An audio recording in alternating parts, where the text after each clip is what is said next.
좋을 것 같습니다. 먼저 시장에 대한 시각과 종목에 대한 분석들 전문가에게 물어보겠습니다. 토마토 투자클럽의 김봉만 전문가님 연결합니다. 전문가님 안녕하세요. 예, 안녕하세요. 김홍환입니다. 네, 먼저 시장이 지금 일단 올라가고 있고 오늘은 섹터별 움직임, 이슈별 움직임 뚜렷하게 나오는 것 같습니다. 마감 전에 어떤 포인트들 보면 좋을까요? 예, 여러분들께서 이제 오늘 시장 어떻게 이해하셔야 되냐면, 그러니까 먼저 주말에 미국 시장에 3대 지수 급등이 나왔지 않습니까?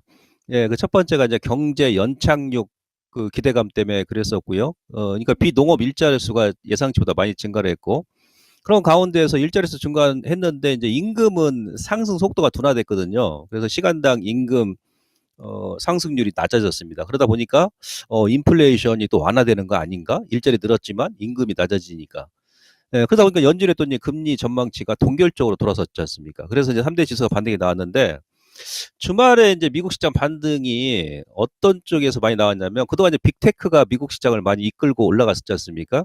예, 근데 원래 그 러셀 2000 지수가 대한민국 코스피 지수와 동일하게 움직이는데 그동안 러셀 2000 지수 같은 경우는 바닥권에서 계속 맴돌고 있다가 3.5% 급등이 나왔습니다. 그리고 나스닥은 한 1% 정도 상승 나왔습니다만은 다우 지수가 2.2% 급등이 나왔죠.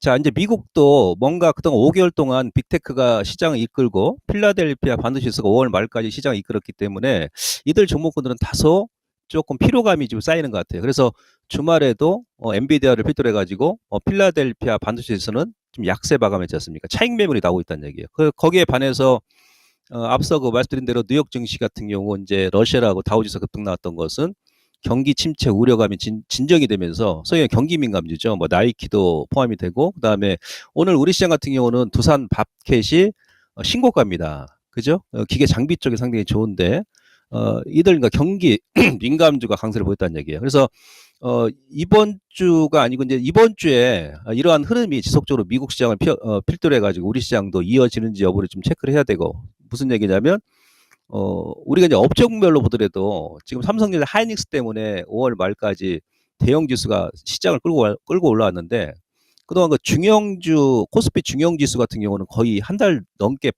바닥에서 박스권이었거든요. 거의 움직임이 없었습니다.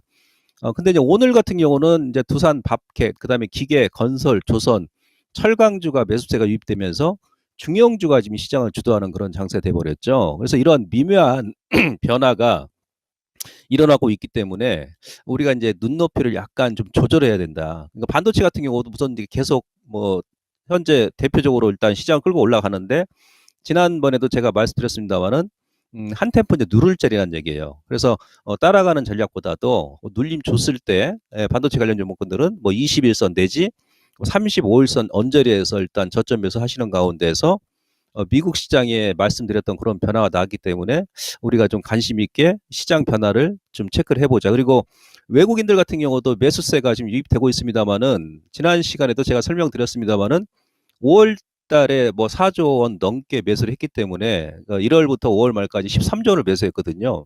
그러니까 외인들도 약간 심해 지금 버거운 그런 느낌입니다. 그래서 수급을 조금 조절하지 않겠나 그런 관점이고 코스닥 같은 경우는 아직까지는 그 뚜렷한 매수 주체가 없습니다. 공격적으로 기관이 들어온다든지 외국인의 공격도 들어와 줘야 되는데 지난주에 한 2, 3일 정도 반짝 매수하고 오늘은 좀 관망이죠. 그래서 아직까지는 시장의 고객 예탁권도 크게 증가를 안 했기 때문에 업종별 순환매 상승은 좀 지속되지 않겠나 이렇게 말씀드릴 수 있겠습니다. 전문가님이 미국 시장에서 이어지는 국내 시장의 모습을 분석을 해주셨는데요. 아무래도 좀 많이 올라간 섹터에서는 피로감이 느껴지는 모습들도 나오고 있습니다. 대형주에서 또 중형주로 수급이 이동하는 그런 모습들을 세밀하게 캐치를 해주셨는데 그럼 전문가님이 보시기에는 섹터별로 전략은 좀 어떻게 짜봐야 될까요? 그러니까 어차피 이제 반도체가 그 5월 달까지 시장을 주도했기 때문에 지속적으로 관심 가지시는데 우리 이제 개인이기 때문에 그 맥점에서 일단 매수해야 되겠죠. 무조건 따라가면 지금 당합니다. 아직은 이제 작년까지 하락이 나왔다가 1월부터 이제 반등장이거든요. 그래서 철저하게 뭐 AI 반도체 관련 종목이라든지 뭐 PCB 관련 종목군들 그리고 이제 대표 종목군들 삼성전자, 하이닉스 이제 기본적으로 관심 가지시는데 지금 가격은 비싸다는 얘기죠. 그러니까 하이닉스 같은 경우는 뭐 기다리면 한 10만 원 뭐 전후까지 일단 줄 것 같아요. 뭐 그 정도 가격. 그리고 뭐 한미 반도체다 그러면 기술적으로 좀 앞서 나간 부분이 있으니까 지난달 2차 전지 여러분들께서 생각하시면 됩니다. 고점에서 따라붙으면 한 달 넘게 지금 조정 중이지 않습니까? 그래서 반도체도 그러한 관점에서 좀 차분하게 기다렸다가 눌림목 구간에서 공략하시면 되고, 자, 상대적으로 제가 이제 그림은 이따가 3시 40분에 공개 방송에서 보여드리겠습니다만은, 미국 같은 경우도 자금의 한계가 있다 보니까 그동안 빅테크가 움직일 때 제약바이오 같은 경우는 거의 안 움직였습니다. 그래서 S&P 바이오 테크놀로지 ETF라든지 뭐 나스닥 바이오 테크놀로지 ETF가 기술적으로는 이제 다음 주 정도 뭔가 상방으로 방향을 틀 것 같아요. 예, 그러면 일단 만약에 빅테크가 좀 눌러준다 그러면 미국 같은 경우도 그동안 4, 5개월 동안 기간 조정, 가격 조정이 나왔던 제약바이오 관련 종목군들이 움직일 수 있기 때문에 이러한 또 이제 훈풍이 우리 시장에 미칠 수 있습니다. 우리 시장 같은 경우도 뭐 거래소, 코스닥, 제약바이오 업종이 제가 보건대는 10년 만에 지금 찾아오는 저점 매수 기회이기 때문에 여러분들께서 저점에서 좀 꾸준하게 관심 가지시고, 전반적으로 시장은 지금 코스닥 기준에 했을 때 우리가 이제 2차 전지 지난달 돌고, 자동차 부품이 오늘 조금 반등이 나오는데 약간 제한적으로 나오고 있죠. 그다음에 엔터가 5월 초에 움직였었고 5월 말까지는 반도체가 움직였잖아요. 근데 제약바이오가 좀 움직일 수 있고, 그다음에 시장이 지금 어느 정도 좀 올라왔기 때문에 2,600선까지 올라왔기 때문에 한 템포 이제 누를 수 있는 그런 구간이에요. 그리고 코스닥 같은 경우도 최고점 대비해서 지금 오른쪽 어깨까지 기술적 올라왔지 않습니까? 그러면 뚜렷하게 지금 테마주가 그 지난달까지 반도체가 강했었기 때문에 새로운 이제 테마를 지금 갈구하겠죠. 제가 봐서 원자력이라든지 뭐 우크라이나 관련 종목군들인데 주식은 항상 그 저점에서 여러분들이 보셔야 됩니다. 그리고 대표 종목으로는 이제 두산 에너빌리티 오늘 눌림 주고 나서 이 기업도 한 3% 올라오고 있고, 한전기술 같은 경우도 3% 정도 올라오는데, 요건 약간 이제 큰 종목이니까 여러분들께서 차분하게 지금 저점 구간이니까 분할로 관심 가지시고, 개별주 중에서는 다들 아시겠습니다만은 뭐 지트 파워 한 4%씩 올라오고 있는데 지금 뭐 따라붙는 게 아니고 좀 흔들 때 주중에 보시고요. 그다음에 저는 이제 개별적으로 피코그램, 예, 오늘 그 인상가가 지금 이것도 오염수 관련주죠. 일본 오염수 관련주고, 국내에서도 유일하게 또 원자력 관련 그 필터를 제조하는 업체입니다. 지금 바닥에서 막 찌글찌글 하지 않습니까?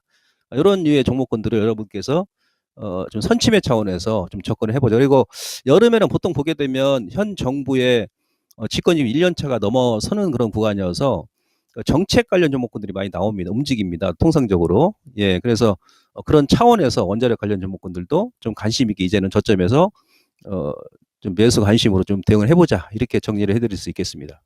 네, 반도체 종목들 눌림목에 관심 가져보시고요. 제약바이오 섹터들은 10년 만에 찾아오는 저점 기회다라고 분석을 주셨습니다. 요즘 뭐 섹터별로 꾸준하게 따라가면 2차 전지부터 시작해서 엔터주도 올랐고요. 반도체 종목도 오르고 상당히 업종별로 주목을 받는 시기가 나타나고 있는 것 같은데, 일단 원자력까지 이어지면서 원전 관련 종목들에 대한 관심까지 함께 조언을 주셨습니다.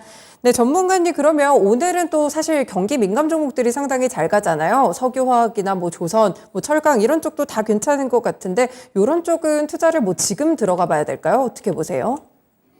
조선 업종 같은 경우는 제가 공개 방송에서도 여러 차례 말씀드렸습니다만은 올 연말 가게 되면 완전히 그 턴 어라운드 합니다. 그리고 내년부터는 본격적으로 주가가 이제 실적에 반영되는 그런 해이거든요. 그래서 통상적으로 이제 주식이란 것은 실적 대비해서 한 3개월에서 6개월 선행하니까 조선 대표 종목군들은 현재 구간, 그러니까 올 연말, 그러니까 내년 정도 실적 보게 되면 상당히 저평가 구간이니까 여러분들께서 이들 종목군들 약간 무겁게 움직이니까 호흡을 좀 길게 하고 좀 중장기적인 시각에서 좀 분할 매수로 접근하시면 될 것 같고요. 건설 같은 경우도 뭐 대형 건설사, 현대건설, GS건설, 여러분들 그 기업을 한번 보십시오.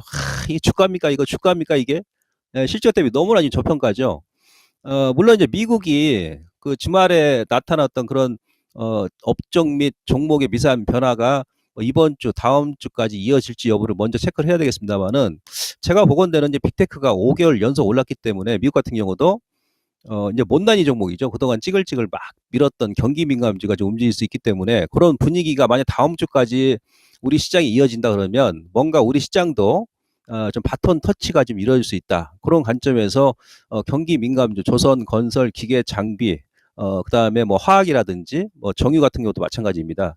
여러분들께서 지금 가격 대비해서는 이들 종목군들이 실적 대비해서 크게 빠질 점이 없다고 봅니다. 단지 이제 타이밍의 이제 문제죠. 그다음에 기간의 문제예요. 그래서 그 정도만 여러분들께 조절하시면 가격적으로는 전 개인적으로 전혀 무리가 없다, 이렇게 생각하고 있습니다. 네, 최근에 좀 분위기가 나오기는 하는데 다음 주까지 어떤 흐름 보일지 전략들 보셔야 될 것 같습니다. 전문가님 말씀 여기까지 드릴게요. 고맙습니다. 예, 고맙습니다. 네, 지금까지 토마토 투자클럽의 김봉만 전문가와 함께했습니다.